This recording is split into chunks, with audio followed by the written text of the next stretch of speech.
direi che possiamo cominciare. Allora, quest'anno il tema è Feng Shui, psicologia e ambiente, l'influenza dello spazio sulla coscienza collettiva e individuale. Un argomento che a noi di Creative Feng Shui sta particolarmente a cuore perché per anni abbiamo spiegato come gli ambienti naturali o costruiti hanno una forte influenza sul nostro modo di vivere, in particolare a livello psicofisico. Quindi oggi finalmente andremo ad analizzare come gli ultimi studi scientifici confermano le antiche intuizioni del Feng Shui. Andremo quindi a indagare sulla profonda relazione che c'è tra uomo e ambiente e quanto è radicata l'influenza dello spazio naturale o costruito sugli stili di vita e sul comportamento sociale e familiare. Durante questo viaggio ci accompagnerà una psicologa specializzata in psicologia ambientale e in neuropsicologia, la dottoressa Silvia Calzolari. Buongiorno.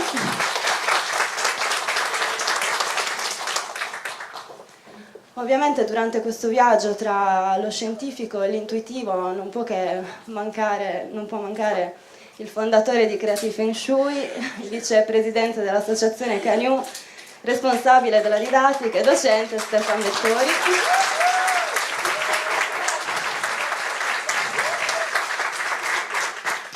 E poi un'altra figura fondamentale, necessaria per la nostra scuola, che serve per bilanciare lo yin e lo yang, la docente, consulente e presidente dell'associazione CANU, Luna Rossi.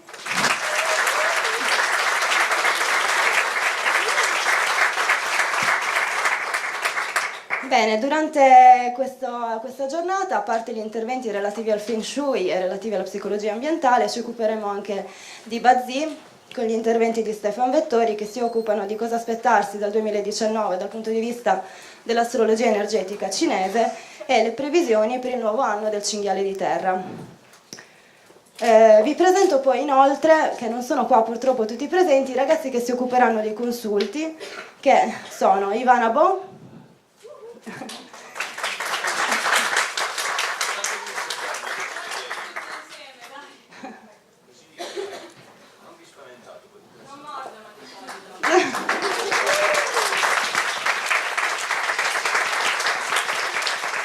quindi abbiamo Ivana Bo, Cinzia Araldi, Lucia Di Gregorio, Ludovico Bisi, Paola Marabini, Luca Lavezzi, Susanna Stura, Amedea Tubino e Livia Casali.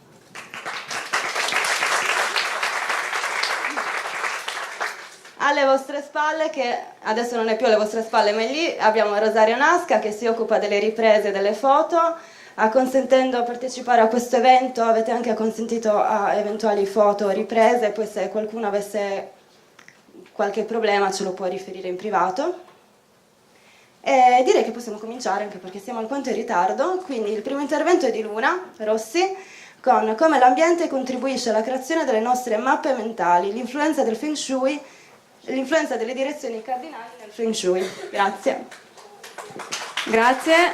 E prima di cominciare volevo naturalmente presentare Anna Doro, che senza di lei molte cose in Creative non andrebbero avanti. Grazie Anna. Ok, fatemi fare prova tecnologica. 3, 2, 1, via. No? Via. Sì. Ok, perfetto. Intanto benvenuti, e siamo in prima elementare e quindi vi vorrei chiedere che cosa avete fatto questa mattina. Probabilmente tutti voi vi sarete a un certo punto svegliati, poi sarete usciti dalla casa o dalla stanza dell'albergo per arrivare finalmente qui in quest'aula. Ora, che cosa succede se io metto l'immagine anziché così? Due cose. O che, visto che partiamo dalla prima elementare, vi siete già arrabbiati e state pensando di andare via, oppure, come potete vedere, c'è qualcosa che non va. Cos'è che non va? Cosa non funziona? L'ordine. L'ordine, se lo dispongo nello spazio in questo modo, per noi non va, non funziona. E questa cosa l'abbiamo imparata proprio andando a scuola. quando ci facevano fare gli esercizietti, che cosa viene prima, dopo, poi, non so se ve li ricordate, chi ha dei figli probabilmente ha appena ripassato. Bene, quindi per noi il senso del prima e del dopo, il senso temporale, è collegato in qualche modo alla posizione nello spazio. Siete tutti d'accordo? Molto bene, però il fatto che a destra ci stia il prima e a sinistra ci stia il dopo è una mappa mentale? No, assolutamente no, perché chi ha già masticato un po' di Feng Shui o un po' di astrologia cinese si è accorto che invece in Cina le cose funzionano esattamente al contrario, ovvero il prima sta a sinistra e il dopo sta a destra. Quindi si tratta di una convenzione, un qualcosa che abbiamo imparato perché a scuola ci hanno insegnato che si fa così, perché nella nostra società occidentale funziona da destra verso sinistra e in un'altra società viene invece insegnato ai bambini di iniziare da sinistra verso destra. Ma tuttavia c'è qualcosa dietro che ci deve far riflettere, perché il posizionamento dipende da che cosa? Dal movimento dei nostri occhi nello spazio, ovvero per leggere noi dobbiamo per forza muovere gli occhi, nel nostro caso da destra verso sinistra. Ora non voglio andare avanti a palleggiare tra destra e sinistra e destra, perché sono due cose su cui mi incasino. Quindi, ok, quindi c'è il movimento oculare dietro al senso del prima e del dopo e al senso di lettura, ma anche a questo movimento oculare ci hanno educato, perché difatti un bambino che inizia a scrivere le lettere se ne strafrega della destra e della sinistra, le dispone nello spazio alla come meglio crede, o spesso va a capo facendo girare le parole come un serpente, quindi muovendosi da destra a sinistra e da sinistra a destra. Perché? Perché il senso del movimento e del tempo, di conseguenza del prima e del dopo, noi lo apprendiamo muovendoci nello spazio. Cioè lo apprendiamo quando da piccini iniziamo a acquisire la libertà di movimento, cioè avere una muscolatura per muoverci nello spazio, che sia gattonando oppure con i primi passi. E quando gattoniamo ci muoviamo un momento prima, siamo qui, e un momento dopo ci troviamo in un altro punto dello spazio, indifferentemente a destra, a sinistra, in avanti, indietro. Comunque il senso del tempo permane, perché abbiamo sempre un prima e un dopo. Quindi questo senso del prima e del dopo, di indietro e in avanti, invece è una mappa mentale, perché è una cosa che dipende dal nostro corpo, dalla nostra biologia. Per un gambero, ammesso che sia vero, non sono esperta, che cammini all'indietro, sarà il contrario. Ma per l'uomo funziona così. Quindi cerchiamo di dare una definizione di che cosa sono, di che cosa intendo con mappe mentali. Intendo una forma mentis, possiamo chiamarla così, che è universale e specie specifica, perché anche il bambino cinese si muove nello spazio, è prima qui e poi è là, uguale a noi. E che cosa sono queste mappe mentali? Sono alla base del Feng Shui, perché quando facciamo Feng Shui noi ci stiamo occupando del nostro corpo inserito in uno spazio e quindi di tutto ciò che comprende la interazione tra il mio corpo e lo spazio che mi circonda. Quindi appunto derivano dall'esperienza del corpo nello spazio e molto spesso le nostre mappe mentali mettono in relazione i due concetti molto importanti, che sono appunto quello di spazio e quello di tempo. Quindi dicevamo che dipendono dalla nostra costituzione biologica e molte delle mappe mentali, in particolare quelle di cui ci occuperemo questa mattina, dipendono dalla nostra reazione e regolazione ormonale, caratteristica del nostro corpo, che è collegata all'ambiente in cui viviamo. Ambiente in senso molto lato, cioè è collegata al fatto che abitiamo il pianeta Terra e siamo nel sistema solare. Probabilmente ne avete già sentito parlare del ritmo circadiano, se ne chiacchiera molto. Il ritmo circadiano è relativo al giorno, circadio, quindi, ma non è l'unico ritmo esistente, esiste anche un ritmo che potremmo definire circastagionale, cioè che dipende appunto dallo scorrere, dall'alternarsi ciclico delle stagioni. Quindi stiamo analizzando il tempo in modo circolare. Appunto circadiano significa intorno al giorno, e che cos'è? È un ritmo biopsicologico caratterizzato da un periodo di 24 ore. Che cosa coinvolge il ritmo circadiano? Coinvolge l'equilibrio di veglia e sonno, che dipendono dalle nostre secrezioni ormonali. Se non riuscite a dormire, che cosa vi dicono? Di prendervi della melatonina. E che cos'è la melatonina? Un ormone che il nostro corpo produce naturalmente e che ci permette di riposare. Ok, che cosa coinvolge anche? La temperatura corporea e il sistema circolatorio, quindi anche tutti, fondamentalmente, se coinvolge il sistema circolatorio, coinvolge tutte le funzioni del nostro corpo.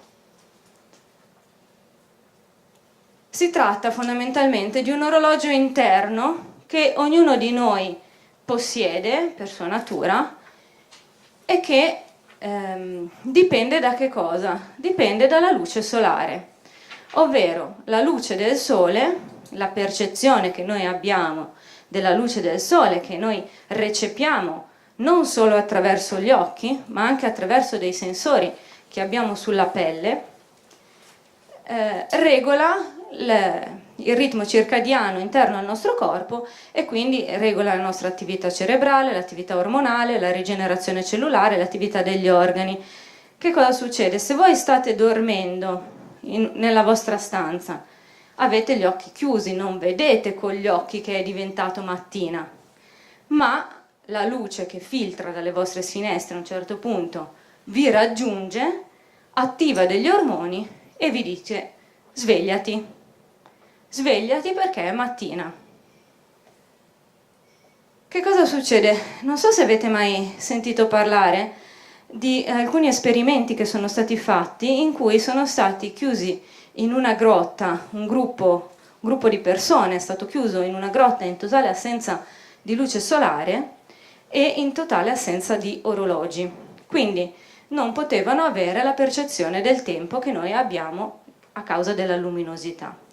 Che cosa è successo a queste persone? Che per una certa quantità di tempo il ritmo ha continuato ad essere regolare, perché il corpo aveva appreso questa regolarità.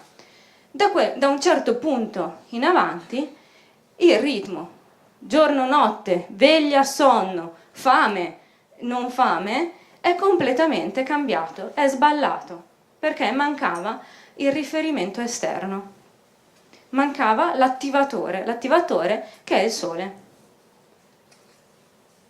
Quindi, quando parliamo di ritmo circadiano, ci riferiamo al sole e alla quantità di luminosità presente in un certo momento della giornata o in una determinata stagione. Ora, per semplificare le cose, mi voglio concentrare sulla giornata. Ok? Possiamo rappresentarlo così, con quell'orologio, oppure nel Feng Shui possiamo rappresentarlo così. Attenzione che trovo il lumino. Vale. Possiamo rappresentarlo così, dove, detta molto spicciolamamente, la parte bianca del Tao va a rappresentare il sorgere, la nascita del sole, il sorgere, e poi l'apice della luce, il momento di massima luminosità, e poi il momento di massima oscurità. Stiamo dicendo con questi 3 schemi la stessa cosa con 3 modi grafici completamente differenti. Ma il Sole, nel nostro emisfero, sorge a est e tramonta a ovest e raggiunge il massimo del suo calore e della sua luminosità a mezzogiorno a sud. Perfetto. Quindi, quando noi parliamo di direzioni cardinali, stiamo facendo riferimento alla posizione del Sole in un determinato momento della giornata. Quando diciamo est, stiamo automaticamente richiamando il concetto di Sole che sorge e via discorrendo a mezzogiorno o alla sera, al tramonto, e il nord che cos'è? È il punto di massimo buio, quando il Sole si trova dall'altra parte del pianeta e quindi per noi c'è oscurità.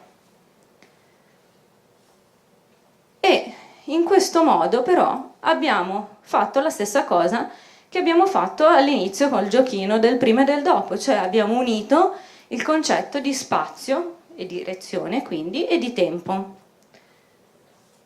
Che succede? Vediamola un pochino in questo modo. Voglio che ci si abitui un pochino a utilizzare questo schema perché ci servirà quindi a utilizzare il ritmo circadiano dal punto di vista del Tao, però vedete che è come un orologio, ma un orologio di 24 ore, ok? Quindi avremo l'alba all'incirca alle 6 in media naturalmente, avremo ad est, poi a sud-est saranno circa le 9, a sud sarà mezzogiorno, sud-ovest le 15, al tramonto circa le 18, poi alle 21 saremo a nord-ovest e alle 24 saremo a nord. Questo è una mappa mentale. Questa è una mappa mentale che ci dice che quella cosa che magari i vostri genitori vi avranno anche ripetuto, che c'è un tempo per ogni cosa e che ogni cosa ha un suo tempo, perché alcune attività è preferibile farle in determinati momenti. A mezzanotte non si gioca, ok? Ma ci si riposa. Al mattino, all'alba, quando il sole sorge, ci si sveglia, ci si prepara ad iniziare la giornata, perché questo è in accordo col ritmo biologico del nostro corpo e ormai è riprovato che seguire il proprio ritmo biologico e il ritmo circadiano permette di avere uno stato di salute psicofisica migliore, ci si sente più riposati, si hanno le giuste attivazioni ormonali che possiamo sfruttare per svolgere le nostre attività. Ma cosa succede? Succede che quando noi dobbiamo mettere in relazione il movimento del Sole con lo spazio c'è un piccolo gap, e questo è che il movimento del Sole è circolare e lo spazio tendenzialmente è quadrato o rettangolare, e questa cosa ci fa un po' arrabbiare. Nel Feng Shui solitamente il cielo è associato alla forma tonda e la terra è associata alla forma quadrata.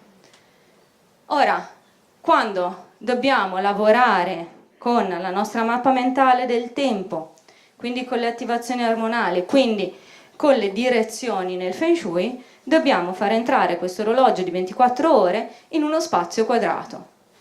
E se noi mettiamo su un'ipotetica planimetria della nostra abitazione questo schema qua, ragazzi, rimaniamo anche un po' di sasso, perché il sud non è proprio esattamente su questa riga, cioè dobbiamo far quadrare le due cose.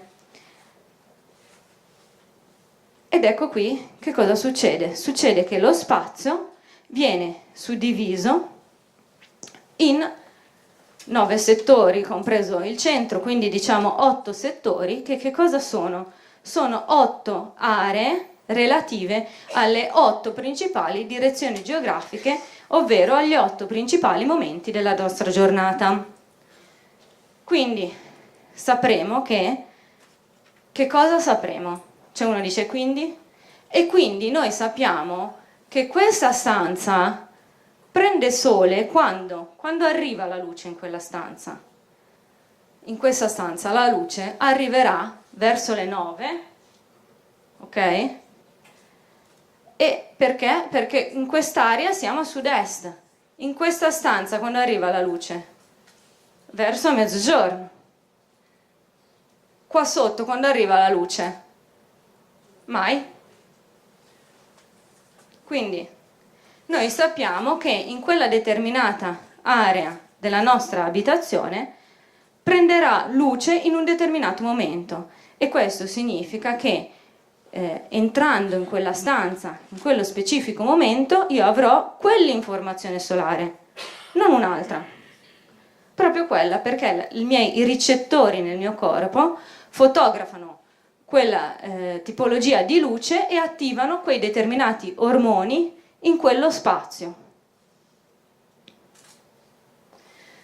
Ne consegue, come logica conseguenza, che una certa area del mio spazio è più adatta a determinate attività piuttosto che ad altre, perché in quell'area vengono prodotti dal mio corpo gli ormoni adeguati per svolgere un certo tipo di attività. Quindi ora vediamo di mettere in relazione che cosa dice il ritmo circadiano e che cosa dice il Feng Shui rispetto alle attività migliori in una determinata stanza. E faremo la carrellata di queste 8 direzioni. Partiamo dall'est. Perché dall'est? Perché è l'inizio.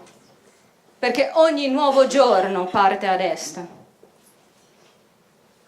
E difatti, che cosa ci dice il ritmo circadiano? Che il corpo gradualmente si rimette in moto tra le 5 e le 8 del mattino, ovvero all'alba, che la produzione di melatonina cessa e aumentano invece i livelli di cortisolo che appunto induce l'organismo in uno stato di allerta.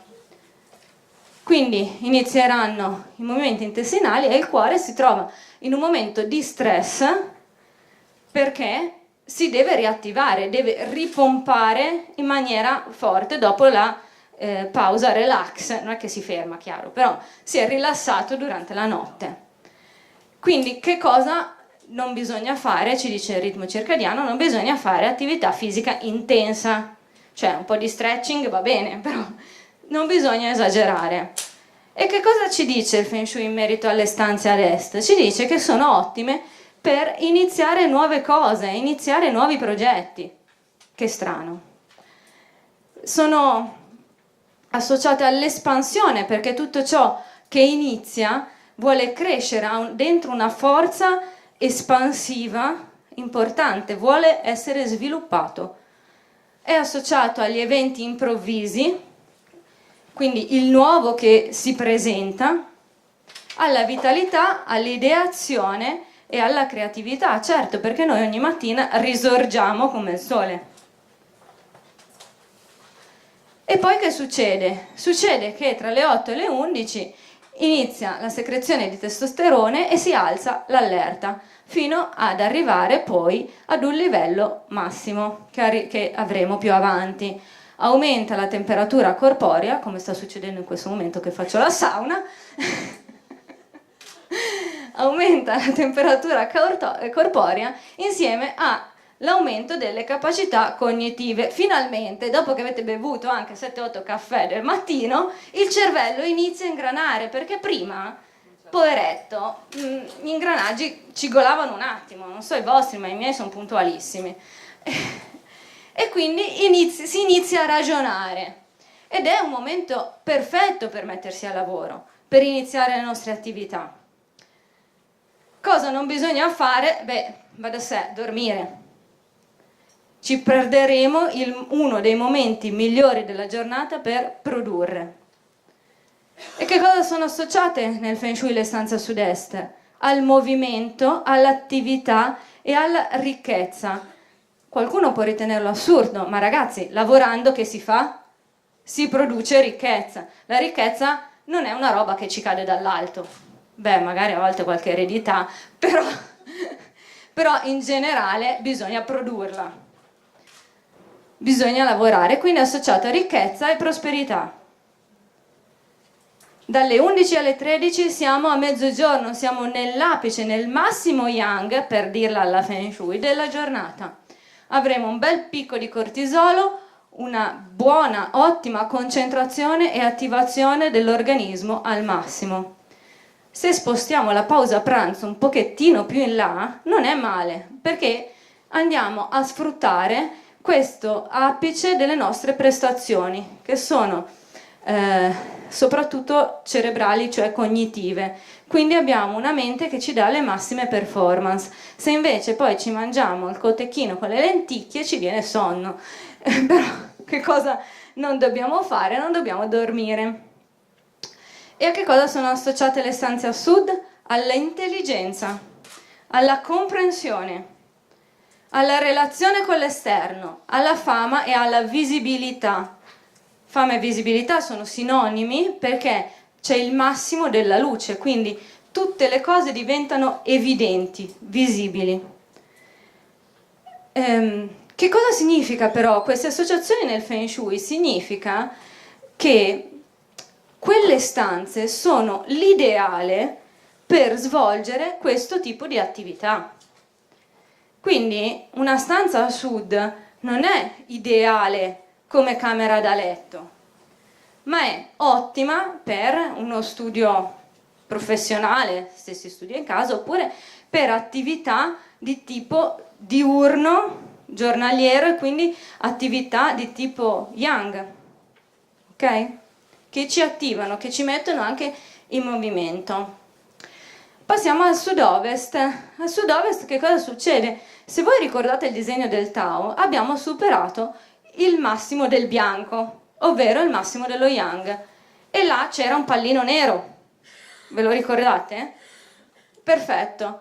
Che cosa significa? Significa che passato l'apice, come in ogni situazione, incomincia il declino e quindi incomincia il volgere della giornata verso la sera. La giornata si incammina verso la sera, ma il cammino è lungo, quindi diciamo che tra le 13 e le 17, superata appunto la fase digestiva, si raggiungono ottime prestazioni fisiche, questa volta, con la miglior coordinazione e i tempi di reazione fisica più veloci, quindi è un buon momento per dedicarsi allo sport e al mantenimento del corpo. E a che cosa è associato? È associato proprio a queste funzioni che sono nutrimento, sostegno, accoglienza e maturazione, e quindi sono funzioni relative al benessere del corpo, okay? Alla forza del corpo. Un corpo che è nutrito, sostenuto, maturo è un corpo prestante. E ci avviamo verso la fase del tramonto. Siamo tra le 17 e le 20 e che succede? Che aumenta la pressione sanguigna e di nuovo la temperatura del corpo, si inizia a sentire la fatica della giornata, perché se abbiamo lavorato bene abbiamo già fatto tanto. L'attenzione si abbassa e lascia spazio a tutti quei pensieri malinconici, insomma la giornata finisce, tiriamo fuori la nostra to-do list e quel che è fatto, siamo in quella situazione lì. Si fa un po' il conto della giornata, associato però il tramonto anche a pensieri malinconici e poetici. Che cosa è meglio non fare? Grandi abbuffate, perché il fegato e l'intestino fanno più fatica in questo momento della giornata a digerire grassi e zuccheri. Le stanze a ovest sono associate a che cosa? Proprio al portare a compimento, alla conclusione. Quando arriva il tramonto finiamo quel che stiamo facendo e lì la giornata si chiude. Al raccontare, allo stare insieme, perché è il momento in cui ci si raduna, solitamente nella propria casa, all'interno, insieme ai propri cari, quindi ci si racconta, c'è l'ispirazione e anche la realizzazione, il compimento, realizzazione come ciò che ho realizzato. Siamo a nord-ovest, sono le 20:23, inizia la nostra simpatica secrezione di melatonina, che faciliterà poi l'addormentamento. La temperatura del corpo inizia a scendere, è ora di mettersi i calzettoni di Pile ed è giunto il momento di infilarsi a letto e fare il punto della giornata. Qui davvero quel che è fatto è fatto.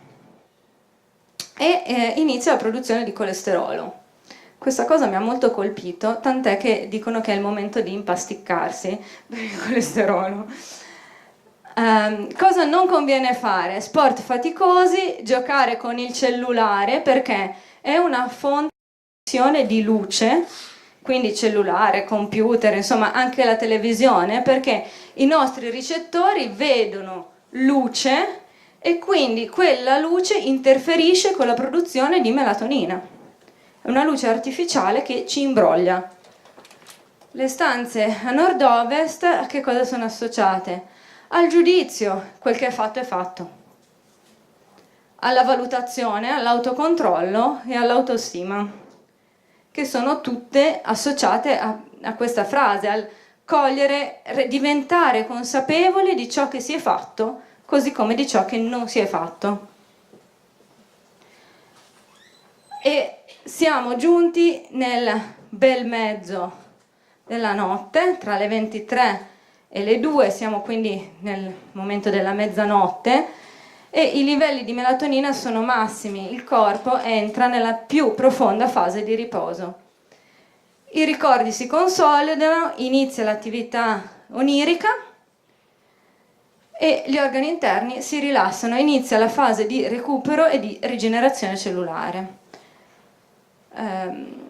E anche per chi deve restare sveglio perché ha un lavoro di tipo notturno, è una fascia oraria in cui i nostri livelli di allerta sono minimi, tant'è che statisticamente in questa fase avvengono i maggiori incidenti sul lavoro.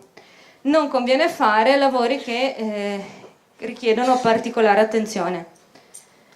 Che cosa sono associate le stanze a nord? All'istinto, al subconscio e all'inconscio. Inizia l'attività onirica e quando sogniamo sono messaggi che ci arrivano da queste nostre funzioni, dalla nostra componente istintiva, inconscia e subconscia. Entriamo in contatto col nostro io profondo, che fino a questo momento abbiamo bellamente ignorato. Ok, ma qui inizia, abbiamo superato. Di nuovo, se vi ricordate il disegno del Tao, siamo nella parte nera più cicciona e in quella parte c'è il pallino bianco. Ora, che cosa significa? Che sta ripartendo. Il ciclo sta ripartendo. Il sole noi non lo vediamo ancora, ma è in cammino verso di noi. Quindi che cosa succede al nostro corpo? Succede che la temperatura corporea è ancora molto bassa, perché non è ancora il momento di riattivarsi, ma c'è attività nel nostro corpo, c'è già attività, e l'attività è quella della rigenerazione cellulare, che in questa fase è l'obiettivo numero 1 del nostro corpo. I livelli di melatonina iniziano a calare e piano piano con lentezza ci prepareremo al momento del risveglio, ma siamo ancora in un sonno profondo. Ovviamente non dovremo fare attività fisica, svegliarci alle 2 per andare a correre, per esempio, e vediamo cosa sono associate le stanze a nord-est. Di nuovo troviamo la connessione con gli altri mondi, ad esempio con l'onirico, perché la notte è ancora profonda, l'esoterismo, la meditazione, la magia e la spiritualità, perché è il momento famoso anche come il momento delle streghe, piuttosto che nella cultura più popolare, ma perché in questo momento è un momento di passaggio tra il vecchio e il nuovo. È un momento in cui è come se stessimo attraversando una porta che mette il confine tra quella che è la giornata vecchia e la giornata nuova, quindi è un momento di connessione con l'altro, soprattutto in senso mistico ed esoterico. Sono stanze anche molto adatte alla meditazione perché sono ancora molto tranquille.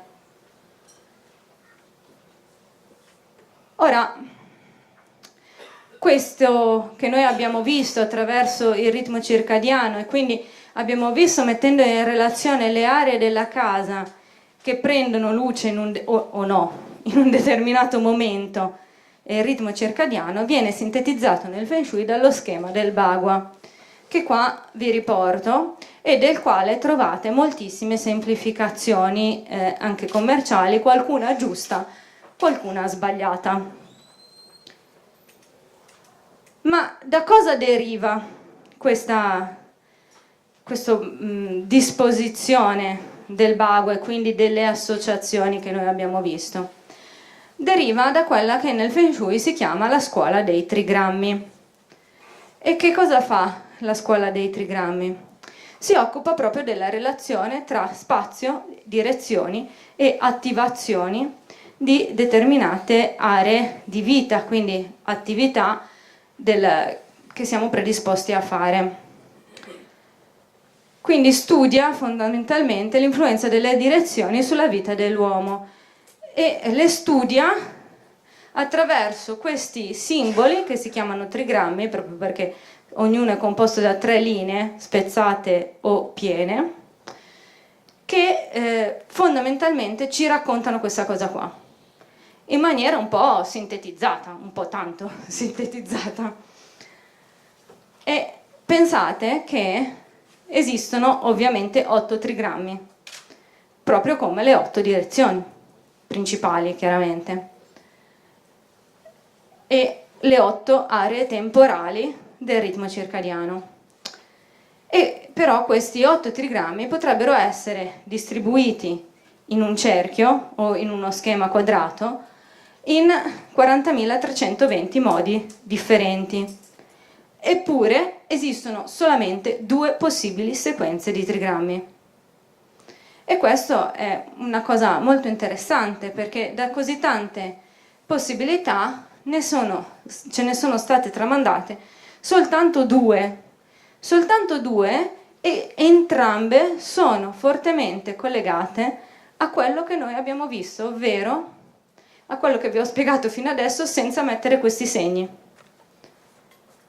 E di conseguenza questi trigrammi, queste sequenze di trigrammi, rappresentano le nostre mappe mentali.